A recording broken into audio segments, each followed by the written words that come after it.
بعد حمد و صلات،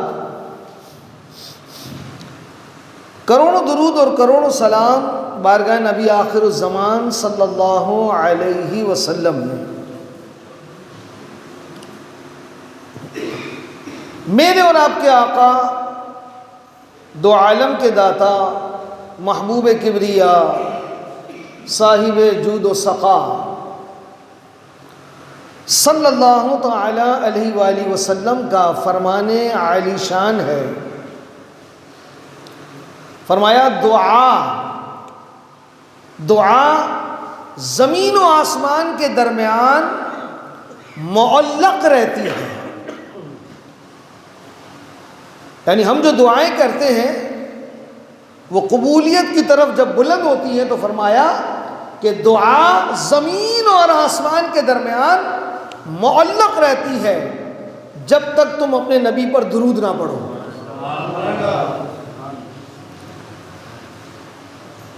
اچھا، یہ نقطہ یاد رکھیں کہ درود وہ وظیفہ ہے جو ہر حال میں قبول ہے۔ بعض علماء سے سنا کہ اگر کوئی ریاکاری کے طور پر درود پاک پڑھے تو بھی قبول ہے۔ اب درود ہے کیا؟ درود اس کے محبوب صلی اللہ علیہ وسلم کے لیے رحمت کی دعا ہے، اللہ ہر حال میں قبول فرماتا ہے۔ تو جب بھی دعا کریں تو اس کے محبوب علیہ الصلوۃ والسلام کے لیے بھی دعا کریں جو درود میں پوشیدہ ہے۔ تو جب درود پڑھیں پھر دعا کریں پھر درود پڑھیں، تو جب یہ درود قبولیت کی طرف بلند ہوگا تو آپ کی دعاؤں کو بھی ساتھ لے جائے گا۔ حصول رحمت کے لیے پڑھیے اللہم صلی علی سیدنا و مولانا محمد معدن الجود والکرم والہ واصحابہ و اہل بیت مبارک وسلم صلاۃ و سلاما علیک یا رسول اللہ۔ اللہ تبارک و تعالیٰ قرآن مجید فرقان حمید میں ارشاد فرماتا ہے یا ایھا الذین آمنوا اتقوا اللہ، یا ایھا الذین آمنوا اتقوا اللہ حق تقاتہ ولا تموتن الا وانتم مسلمون۔ اے وہ لوگوں جو ایمان لائے، یا ایھا الذین آمنوا اے وہ لوگوں جو ایمان لائے، بلکہ آسان ترجمہ کیا ہے؟ اے ایمان والو، اتقوا اللہ، اللہ سے ڈرو، حق تقاتہ ولا تموتن الا وانتم مسلمون، جیسا کہ اس سے ڈرنے کا حق ہے۔ اگر تم مسلمان ہو، ایمان والے ہو، تو اللہ سے ڈرو کہ جیسا کہ اس سے ڈرنے کا حق ہے۔ کوفہ میں نا ایک نوجوان تھا، بڑا خوبرو نوجوان تھا اور بڑا عبادت گزار تھا، نیکوکار تھا، اس کی عبادت اور ریاضت لوگوں پر عیاں تھی۔ آپ دیکھیں کہ دنیا میں بھی نا عام طور پہ بھی بلکہ ہماری یہ تمنا ہوتی ہے کہ ہمارا پڑوس بھی ایسا ہو جو اچھے لوگ ہوں۔ آپ مکان خرید رہے ہوں اور آپ کو پتہ چل جائے یار یہاں مزیدار لوگ نہیں رہتے، آپ ارادہ چینج کر لیں گے۔ اچھے لوگوں میں انسان رہنا پسند کرتا ہے۔ اچھی سوسائٹی وہ معاشرے کی ایک خوبصورتی ہوتی ہے کہ یار اس محلے میں، اس علاقے میں اچھے لوگ بستے ہیں، ان میں مینرز ہیں، اچھے لوگ۔ دنیاوی اعتبار سے وہ اچھے ہیں کہ وہ صفائی ستھرائی کا خیال رکھتے ہیں تو بھی ہمیں پسند ہوتے ہیں، اور اگر دینی اعتبار سے کوئی اللہ کا مقبول ہو تو ظاہر سی بات ہے کہ انسان اس کے پڑوس میں رہنا پسند کرے گا۔ تو وہ جو کوفہ کا نوجوان تھا جو بڑا نیک تھا، خوبصورت بھی تھا، شکل و صورت اچھی تھی تو خوب سیرت بھی تھا۔ عموماً نوجوانوں سے میں کہتا ہوں یہ طرح طرح کی کریمیں استعمال کرنے سے بہتر ہے کہ تم تہجد پڑھنا شروع کر دو، تمہارے چہرے پہ رونق آ جائے گی. اور تہجد کی نماز جو ہے وہ چہرے پر رونق لاتی ہے. جب آپ اللہ کے فضل و رحمت کے سائے میں آ جائیں گے تو آپ خود ہی خوبصورت ہو جائیں گے. دنیا سو رہی ہے، بندہ جاگ رہا ہے. یہ تو تہجد کی ترغیب ہے. میں تو کہتا ہوں فجر پھر تو لازمی ہے، وہ تو فرض ہے. تہجد فرض تو نہیں ہے لیکن فجر تو فرض ہے نا. اس میں کوتاہی ہرگز نہیں ہونی چاہیے، اور کوشش یہ ہونی چاہیے کہ ہم تہجد بھی پڑھیں. تو وہ نوجوان ظاہری اعتبار سے بھی بڑا خوبصورت تھا، بڑا خوبرو تھا، اور باطنی اعتبار سے وہ اللہ سے ڈرتا تھا، نیک تھا، پرہیزگار تھا، اور اس کی نیک نامی لوگوں پر آیا تھی. اب ایک وقت ایسا آیا کہ لوگ اس کے آس پاس رہنے لگے. پتہ چلا فلاں گھر خالی ہے، اور وہاں رہتے ہیں. آس پاس لوگ آباد ہو گئے اس کے. جو لوگ دوسرا علاقہ چھوڑ کر اس اللہ کے نیک بندے کے قرب میں رہنے لگے تھے، انہی خاندانوں میں سے ایک خوبصورت نوجوان دوشیزہ پر اس کی نظر پڑی، فریفتہ ہو گیا. اور وہ دوشیزہ نوجوان لڑکی بھی اس پر فریفتہ ہو گئی.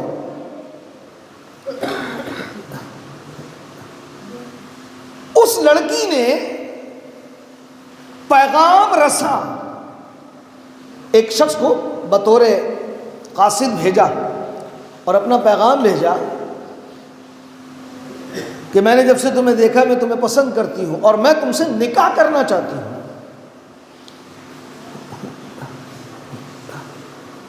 ایسا نہیں ہے جیسے ہمارے معاشرے میں ایک دوسرے کو پسند کر لیتے ہیں، پھر نہ سونے کا پتہ ہے نہ جاگنے کا پتہ ہے،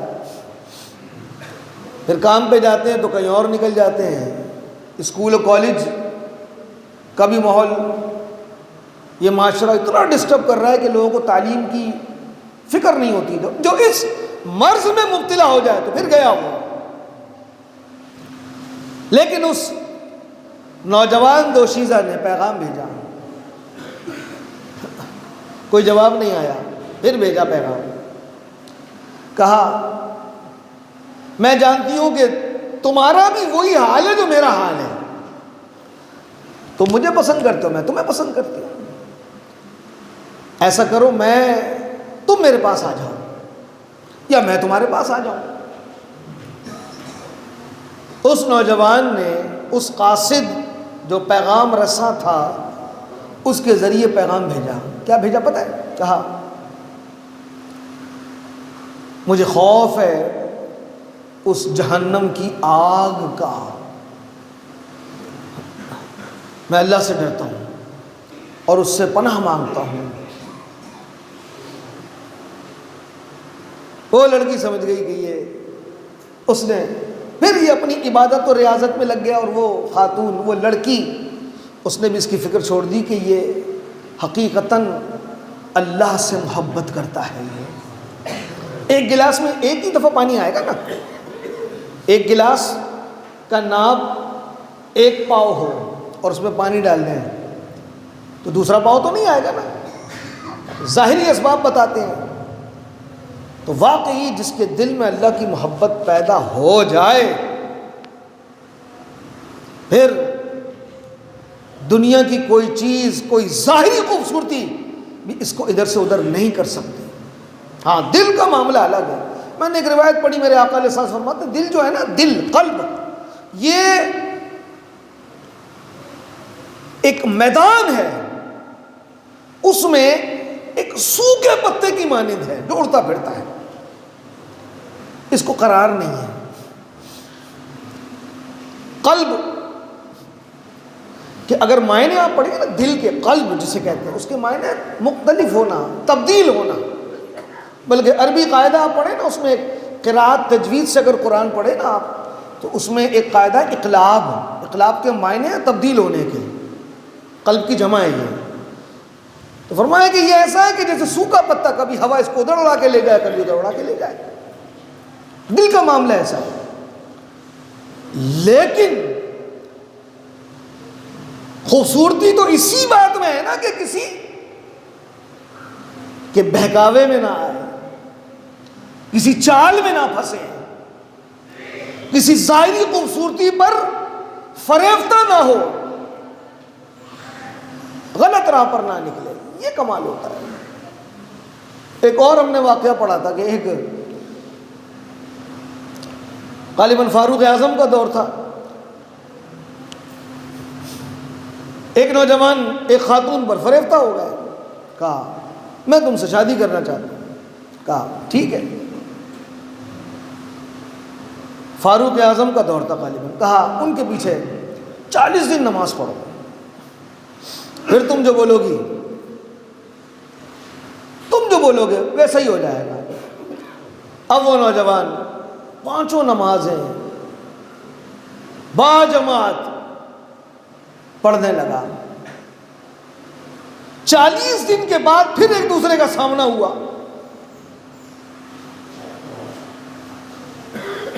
اس خاتون نے کہا اب کیا ارادہ ہے؟ کہا نہیں، اب میں نے اپنے رب سے دل لگا لیا ہے. اور واقعی اگر قرآن مجید فرقان حمید کی اس آیت مقدسہ کو آپ پڑھیں نا، ان الصلاۃ تنہا عن الفحشاء والمنکر، بے شک ان الصلاۃ، بے شک نماز بے حیائی اور بری باتوں سے روکتی ہے. 40 دن با جماعت پابندی سے بندہ نماز پڑھے نا، اس کے اندر تبدیلی آئی جاتی ہے، ضرور آئے گی، بشرط یہ کہ اخلاص ہو اور اس کی ادائیگی بھی درست ہو. ہم دیکھتے ہیں کہ نمازیں بھی پڑھ رہے ہیں لوگ، ایک دوسرے سے دست و گریباں بھی ہو رہے ہیں، نمازیں بھی پڑھ رہے ہیں، اکڑ پھو بھی نہیں جا رہی، نمازی بھی ہیں، گالی گلوچ بھی نہیں جا رہا. بھئی قرآن مجید تو غلط نہیں ہو سکتا نا. قرآن کا فیصلہ تو ہٹا لے کہ بے شک نماز بے حیائی اور بری باتوں سے روکتی ہے. نماز بھی پڑھتا ہے اور موبائل بھی غلاظت سے بھرا ہوا ہے، گالی گلوچ فحش کلامی جاتی نہیں ہے. اب اس میں نماز کا قصور نہیں ہے. قصور آپ کا ہے کہ آپ نے درست نماز پڑھنا ہی نہیں سیکھی. وہ نماز ہے نا، ایک روایت ہے، حدیث پاک ہے، اس کا خلاصہ ہے کہ جیسا وضو کا حکم ہے ایسا وضو کیا، جیسی نماز کا حکم ہے ایسی نماز پڑھی، جیسا حکم تھا ویسی نماز پڑھی، اس کے رکوع سجود جیسا حکم ہے ویسی بجا لائے. فرمایا کہ ایسی نماز آپ کی بخشش کا ذریعہ ہے، آپ کو جنت میں لے جائے. ہم نماز نہیں صحیح پڑھتے. ایک بہت بڑی تعداد ہے، میں آپ کی توجہ دلاؤں، میں تو خیر 22-23 سال تھے، شاید کرونا میں ایک سال ایسا ہوا کہ رمضان کی نشستیں نہیں لگ سکیں. 23 برس ہونے والے ہیں، شاید اس میں 20-21 سال تو ایسے ہیں کہ جس میں ہر سال ہماری کوشش ہوتی ہے کہ ہم تیمم، غسل، وضو، نماز کے فرائض، واجبات، مفسدات، جنازہ، غسل، کفن سب سکھانے کی کوشش کرتے ہیں. لوگ سیکھنا نہیں چاہتے. رکوع اور سجود ان کے صحیح ہوتے ہی نہیں ہیں، ان کی توجہ بھی نہیں ہے. اچھا، 2 باتیں ہوتی ہیں نماز کے بارے میں، دیکھیں آپ. ایک ہوتا ہے کہ دیکھ کر پڑھنا. بچے کو کیوں لائے ہو بھائی اس کو نماز سکھا رہے ہیں تاکہ مسجد میں آئے گا تو نماز سیکھ جائے گا. جبکہ اتنا چھوٹا بچہ جو دن دناتا پھرے ادھر نمازی کے آگے سے ادھر نمازی کے آگے سے، تو ایسے کو تو لانا ہی منع ہے. کہ میرے آقا نے فرمایا کہ چھوٹے بچوں اور اونچی آواز سے اور پاگلوں سے مجنون لکھا ہے، ان سے مسجد کو پاک رکھو، پاک کرو. سمجھدار بچہ ہو جس کو اس بات کا بتا دیا ہو آپ نے کہ بیٹا نمازی کے آگے سے نہیں گزرنا ہے، بچہ تو بچہ، بڑے خیال نہیں کرتے، جلد بازی میں وہ گزر جاتے ہیں، انہیں یہ نہیں اندازہ ہوتا کہ حرام جہنم میں لے جانے والا کام ہے نمازی کا آگے سے گزرنا۔ چند منٹ انتظار کرنے کے لیے تیار نہیں ہوتے، نکل جاتے۔ جائے کہ آپ چاہیں کہ آپ اپنے بچے کو بھیج دیں اور وہ خود ہی نماز سیکھ جائے، تو وہ نماز جو بچے نے بس یہ دیکھا کہ ایسے ہاتھ اٹھانا ہے، ایسے باندھنا ہے، ایسے رکوع کرنا ہے، ایسے سجود کرنا ہے، دیکھ لیا اس نے، وہ نماز درست نہیں ہوگی۔ پھر کیسے درست ہوگی؟ نماز سیکھ کر پڑھی جائے، آپ کو پتہ ہو کہ جو عمل آپ کر رہے ہیں وہ فرض ہے یا واجب ہے، رہ گیا تو حل کیا ہے، اگر چھوٹ گیا تو نماز سجدہ سہو سے درست ہوگی یا دوبارہ پڑھنا پڑے گی، پتہ ہی نہیں۔ بارہا میں کہتا ہوں یار سجدہ تو صحیح کر لو اللہ کے بندو، جب سجدے میں جاتے ہو تو آپ کی دونوں ٹانگیں اوپر اٹھی ہوئی ہوتی ہیں، جبکہ ایک ایک انگلی کا لگنا، اس کا پیٹ یاد رہے، اس کو ذہن نشین فرما لے، فرض، اور تین تین انگلیوں کے پیٹ لگنا واجب، فرض بھی گیا واجب بھی گیا، ٹانگ اٹھے بھی۔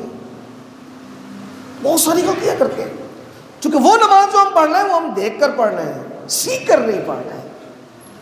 کتنے نوجوان، کتنے لوگوں سے جناب ربی جعلنی سنا، ربی جعلنی، ربی جعلنی نہیں ہوتا، معنی ہی غلط ہو جاتا ہے۔ ربی جعلنی،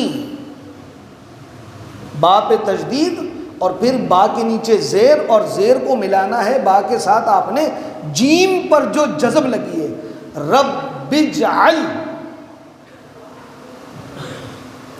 تلفظ ہی ہمارے صحیح نہیں ہے۔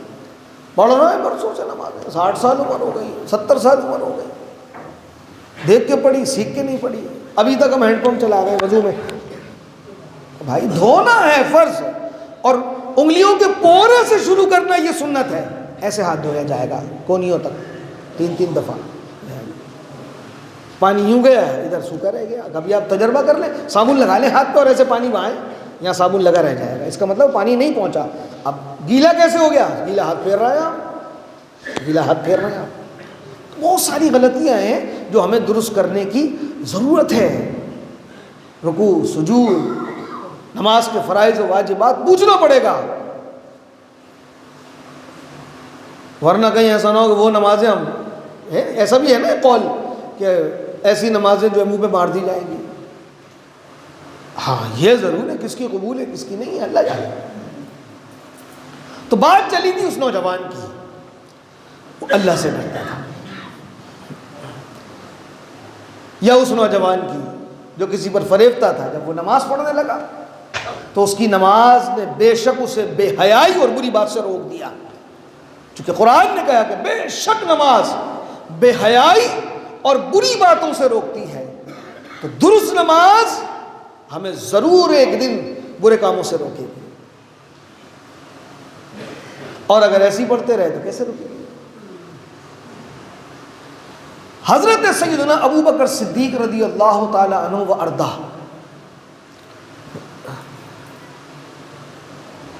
جلوہ فروز تھے ایک مقام پر،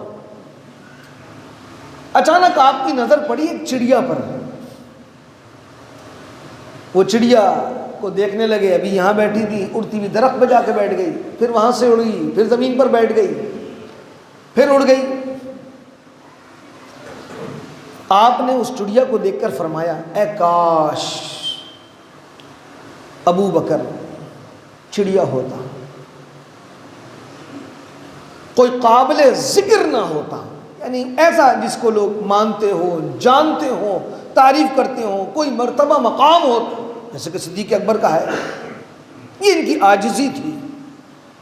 اے کاش کہ ابو بکر کوئی قابل ذکر شے نہ ہوتا، چڑیا ہوتا۔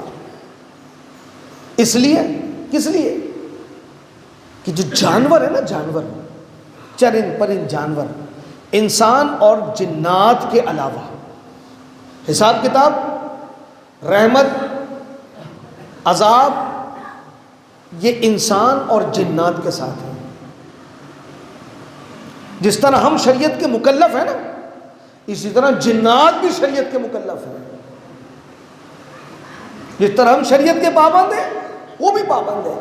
تو عذاب اور رحمت کہ جو معاملات ہیں وہ انسان کے ساتھ بھی جنات کے ساتھ، اس کے علاوہ جتنی مخلوق ہیں، حشرات الارض، چرند پرند جتنے بھی ہیں، جاندار ہیں نا، ایک تو بے جان ہے، درخت ہے، حجر ہے، پہاڑ ہے، پتھر ہے، بے جان ہے، لیکن جن میں جان ہے ان میں جو انسان جنات کے علاوہ جتنے ہیں ان سے حساب کتاب نہیں ہے،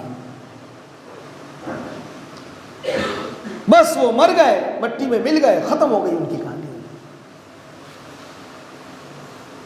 مٹی میں تو انسان بھی مل جاتا ہے، 3 دن کے بعد پیٹ پھٹ جاتا ہے۔ اگر ولی جس کا انتقال ہوا ہے نا، اس کا ولی باہر گیا ہوا تھا، اس نے جنازہ نہیں پڑھا ہے، تو 3 دن کے اندر 2 دن میں دوبارہ جنازہ بھی پڑھا جا سکتا ہے، قبر میں دفن کرنے کے بعد بھی اس کو سامنے رکھ کر جنازہ پڑھا جا سکتا ہے، لیکن 3 دن کے بعد منع ہے۔ علماء کہتے ہیں اس لیے کہ 3 دن کے بعد پھٹ جاتا ہے انسان۔ ایک وقت ایسا آتا ہے کہ ہر چیز گل سڑ جاتی ہے، پھر مٹی میں مل جاتی ہے، تو انسان بھی مٹی میں مل جاتا ہے، لیکن انسان کا جو صلب ہے، ریڑھ کی ہڈی، اس کا ایک عنصر ایسا ہے جو قیامت تک باقی رہے گا، اور جب دوبارہ انسانوں کو قبروں سے بندہ اٹھے گا نا، تو وہ صلب کا ایک ذرہ ہوگا جس سے پورے تخلیق انسانی ہوگی، لیکن جانور مر کے مٹی میں مل گیا، اب نہ کوئی حساب ہے نہ کتاب ہے، اس سے انسان سے ہوگا۔ تو سیدنا ابو بکر صدیق رضی اللہ تعالیٰ عنہ اس چڑیا کو دیکھ کر کہتے ہیں، کاش ابو بکر کوئی قابل ذکر چیز نہ ہوتا ہے، چڑیا ہوتا، ادھر سے ادھر اڑتا پھرتا، کھاتا پیتا، مر جاتا، کوئی حساب کتاب نہیں ہوتا۔ میرے امام اعلی حضرت امام اہل سنت رضی اللہ تعالیٰ عنہ نے ایک شعر کہا ہے، فرماتے ہیں کہ فکر معاش، انسان کو جو ہے نا معاش کی فکر جو ہے نا پیٹ کی، وہ ذلیل کر دیتی ہے، جس کے لیے انسان در بدر گھومتا رہتا ہے، چوری بھی کرتا ہے، ڈاکے بھی ڈالتا ہے، جان بھی لیتا ہے، ہیرا پھیری بھی کرتا ہے، کس لیے؟ پیٹ کے خاطر، اسے کہتے ہیں فکر معاش۔ تو میرے امام فرماتے ہیں فکر معاش بد بلا، پھر بقیہ حصہ فرماتے ہیں ہول معاد، یعنی آخرت کا خوف، قبر میں کیا ہوگا، حشر میں کیا ہوگا، جہنم کے عذاب کا کیسے سامنا ہوگا، پل صراط کیسے عبور ہوگا۔ تو یہ جو مرنے کے بعد کے معاملات ہیں اسے کہتے ہیں معاد، اس کا ہول کیا ہوگا آخرت میں میرے ساتھ، یہ بھی خوش نصیبوں کا حصہ ہے، خوش نصیبوں کا حصہ ہے نا فکر معاد، ہول معاد۔ تو آپ فرماتے ہیں فکر معاش بد بلا، ہول معاد جاں گزا، لاکھوں بلا میں پھنسنے کو روح بدن میں آئی کیوں؟ پھنس گیا انسان، اب اس کو حساب دینا ہوگا، کیا کمایا، کیا کیا، اچھا کیا برا کیا، کیا سلوک کیا، گھر والوں کے ساتھ کیا، محلے داروں کے ساتھ کیا، اخلاقی معاملات کیسے تھے، بد اخلاق تھا، خوش اخلاق تھا، آخرت کے معاملے میں فکر مند تھا یا نہیں تھا، یا بے لگام جانور کی طرح جہاں چاہتا منہ مارتا پھرتا۔ حساب دینا ہوگا، 3 سوال ہیں، جوانی کیسے گزاری، مال کہاں سے کمایا، کہاں خرچ کیا، اپنے علم پر کہاں تک عمل کیا، سوال ہاں ہلا ہی نہیں سکے گا اپنے قدم کو جب تک جواب نہ دے۔ لاکھوں بلا میں پھنسنے کو روح بدن میں آئی کیوں؟ اس لیے صدیق اکبر کہتے ہیں اے کاش یہ آخرت کی طرف فکر ہے نا ان کی، چڑیا ہوتا۔ فاروق اعظم رضی اللہ تعالیٰ عنہ، ان سے آپ کہتے ہیں اے کاش کہ عمر ہی نہ ہوتا، کوئی دمبا ہوتا، کچھ کاٹ کے بانٹ دیا جاتا، کچھ پکا کے کھا لیا جاتا، اس کی کہانی ختم ہو جاتی۔ یہ عاجزی، یہ انکساری ہمارے بزرگوں کی۔ ہم کتنے بے باک ہیں، کتنے بے باک ہیں، گناہ کرتے ہوئے شرم نہیں آتی، آخرت کے معاملے میں بالکل بے باک ہو گئے ہیں، کیا ہوگا کوئی فکر نہیں ہے ہمیں، تو اپنے اندر فکر پیدا کرنی ہوگی۔ قرآن مجید میں جو میں نے اولاً ذکر کی، اللہ رب العزت ارشاد فرماتا ہے یا ایھا الذین آمنوا اتقوا اللہ، اے ایمان والو اللہ سے ڈرو حق تقاتی، جیسا کہ ڈرنے کا حق ہے۔ تو اللہ رب العزت ہمیں